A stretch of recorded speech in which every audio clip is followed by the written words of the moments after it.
మనకు వచ్చే వెన్నపూస ఉంటుంది చూసారా, చిలికినప్పుడు ఆ వెన్నపూసను తీసుకుని తిన్న వేడికి ఎక్కువ గురి చేయబడట్లేదు.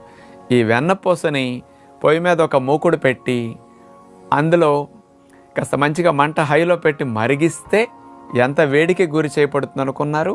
250 డిగ్రీల వేడికి గురైన తర్వాతే నెయ్యి మరుగుతుందండి. అప్పుడే వెన్నపూసలో ఉన్న నీరంతా కూడా తగ్గిపోయి పూర్తిగా వెన్నపూసలో ఉన్న కొవ్వంతా నెయ్యిగా మిగులుతుంది.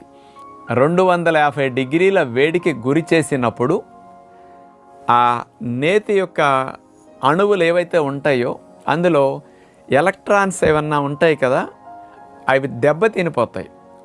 ఎలక్ట్రాన్స్ కోల్పోయినప్పుడు అవి ఏం చేస్తాయి, ఫ్రీ రాడికల్స్ లాగా మారుతాయి అన్నమాట.